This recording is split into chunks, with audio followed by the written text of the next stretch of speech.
Good afternoon, everyone. I am Jean-Noel. I am the Chief Strategy Officer at Pone Biometrics and extremely happy to discuss with you authentication and biometrics.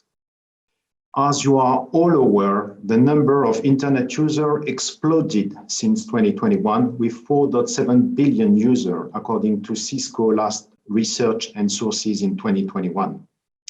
As a result, the number of connections also exploded with 13.1 billion connections in 2023.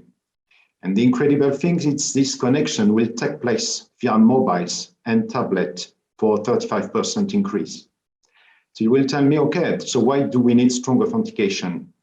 We need strong authentication because 95% of cybersecurity breaches caused by human errors, according to the source Cybersecurity. So it means that you need to strictly think about your strong authentication. Similarly, the number of biometric technology is increasing. And at the same time, the number of patents published is decreasing. What does it mean concretely? According to Pone Biometrics, it means that the technology is ready. Biometrics are ready for massive deployment and commercial rollout. We jump from a pure R&D research for the biometrics to commercial product. So we have decided to leverage biometrics, and I will explain you why and how, thanks to this opportunity. We are targeting cybersecurity, and authentication is key to protect your company.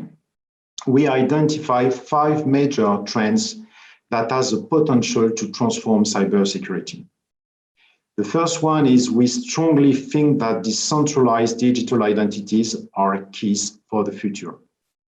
We even think that having a decentralized hardware device is key to strengthen your authentication mechanisms. You are also aware, and probably as you are leveraging FIDO, that passwordless verification and password is dead. According to us, password is the past, and it needs to be replaced. I'm not sure if you know, but $70 are necessary for the IT department to manage, replace an entire password reset. Another important trend is privacy. Individuals, citizens, employees are extremely concerned regarding their privacy. They want to be involved in the privacy. So you need to, when you prepare a device, when you prepare an authentication mechanisms, you need to be prepared and have a privacy by design concept. Zero trust authentication, I will discuss in the next slide, but you all heard that having a specific privilege access strategy is important for your organization. And finally, an important topic, as all our digital industry and specifically authentication is based on cryptography. And you know that the number of quantum computing projects are increasing and the number of trials are important now. It means that the ecosystem we built around authentication will be threatened by the rise of quantum cryptography mechanisms. So you need, and we need to prepare the PQC just to be aligned for the next generation of cybersecurity attacks. So zero trust. During a long time, we were focusing on having convenience. So providing to the end user, providing to the employee, a simple usage of the authentication, which means that with a simple single sign-on, most of employees were allowed to access different platforms, different systems, and different hardware. Time has changed, and the number of cybersecurity breaches showcase that it's important for the company to never trust any employee, any connection. How it's done? It's done by sniffing the traffic flow and to do as much as you can authentication to authorized users.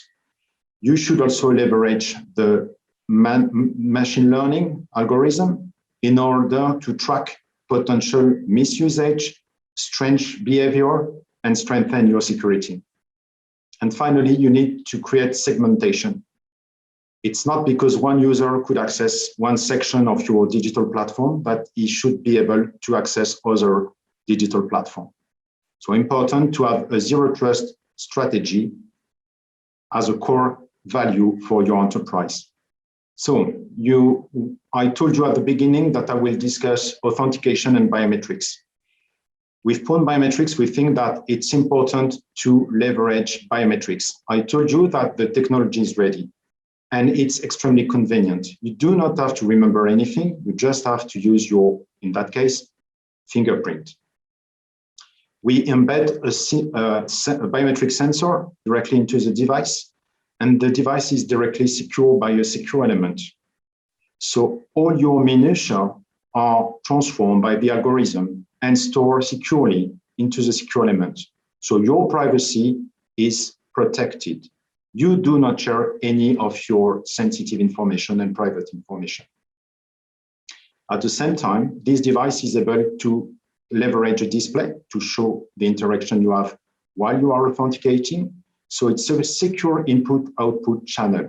So with this display, you are sure that what you are giving authorization, it's the service and or the application you want to access. This device is also simple to connect.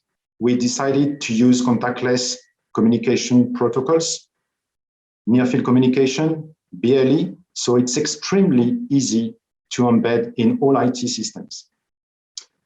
And of course, and it's probably the purpose of the discussion today, we built an authentication mechanism between the card and the FIDO2 ecosystem. We develop, according to the last specification published early in June 2021 this year, the new applet that is leveraging OTP, but of course also leveraging the display I just explained before and the biometric sensor.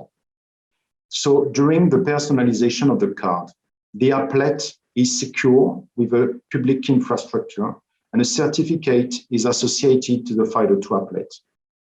And then when you want to authenticate with the applet, the system is running on its own, leveraging global platform. So we built also a mechanism called off-pad management server. This server, of course, is aligned with FIDO privacy statement concern, but it allows us to collect information from the device, not from the employee or from the users, in order to strengthen the security if needed. This information, like the serial number and some metadata, are stored in a secure way and are computing thanks to the ML algorithm in order to provide a risk management score. And this risk management score is evaluated to and shared with the company using the authentication platform to see if it's requested an additional authentication method. So you can imagine, and believe me, it's a seriously complex ecosystem. Why? It's because this card is not a pure smart card. This card is a PCB, so an electronic card. So we are producing this card in a standard way, leveraging existing manufacturing system. And it's not easy because you can imagine that having a biometric sensor and a display, it's not easy to prepare, but we found partners to do that. The step number 2, personalization, is extremely sensitive and not easy to do. This is where the smart card ecosystem is important. So we are leveraging the key management system and the hardware security module, as I mentioned, to define security domain within the GP global platform system and to generate on our own certificates for applets. Applets we embed directly into the secure element. So applets for personalization and applet for the FIDO2 applet. Then we have standard quality check, and I think the most important part is the step number 5 and 6. During this step, the card is put in a state that is ready to be enrolled. The enrollment process is extremely important during the authentication process. You have to be sure that the employee leveraging your card is the employee who claimed to be. We have 2 different ways to do the enrollment. The first way is for big company, corporate company, it's to link the card with a with a security officer that will check the ID document of the employee, and then the enrollment process, the purely enrollment process, will take place. You have to provide 6 times your fingerprint to collect enough minutiae, so enough data that could be stored directly in the secure element. Then the card is locked and forever. So you could not replace your biometric information. The other possible way to enroll is for smallest company or companies that have employees abroad. Then you receive your card directly, and we generate a source code based on the serial number. This OTP is used only for during the enrollment to validate that the card and from our system and the card received by the employee is the same one, and that the enrollment process could be done. Of course, we are leveraging a cloud-based platform that could track the lifetime of the card. So from the production, as I mentioned, where we can check firmware version, where we can check the certificates, we can also do firmware updates. It's extremely important because we're in an evolving system. So having an improved security, and sometimes with patch or updated firmware, it's the best solution we found. So we are leveraging a German laboratory that is extremely well known for the firmware update, and we are leveraging the last high-end security standard to do the firmware update. So you can be sure that during your authentication, the card and the firmware of the card is aligned with the last version of the off-pad card, and the mobile app and or the program you are using for your desktop is also the last version. So the security is not compromised at any stage. Another important point, the card during the authentication is off-pad. It means it's an offline personal authentication device, which means that you just switch on and the device is automatically switched on when you want to authenticate. So the attack surface is extremely limited. So how are we looking at the future and the coming future? We are preparing the authentication to be ready for the next years. As I told you, it's a never-ending story. Cybersecurity and attacks are never stopped, and hackers are extremely clever and are leveraging as well technologies. So we need to improve in real time our expertise. This is what we are doing with lightweight cryptography, because we need to have a powerful cryptography mechanism that are embedded in a small system. So we need to be able to leverage the battery consumption and the MCU consumption, so the timing. We are also leveraging incremental cryptography, thanks to a top-notch Norwegian university and the German independent laboratory. Incremental cryptography allows us to be able to leverage cryptography just for the modification that has been done in a file, in a data, or in a communication.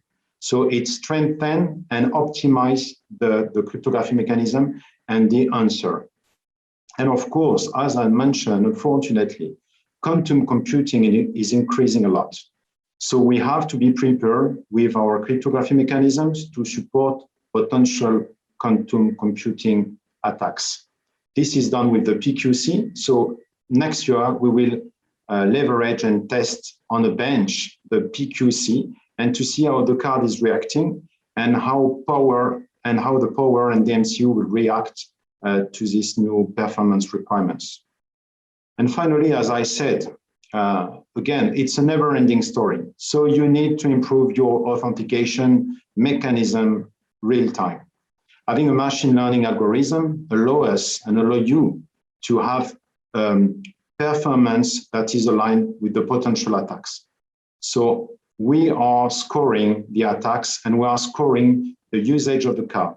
Thanks to this, we are always sure that the card is correctly used and that we are aligning the security level to the maximum.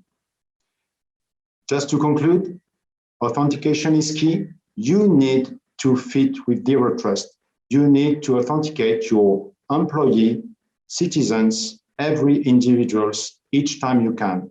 It's a balance between convenience and security. And of course, biometrics is key. And biometric is your key. You could not forget your biometrics.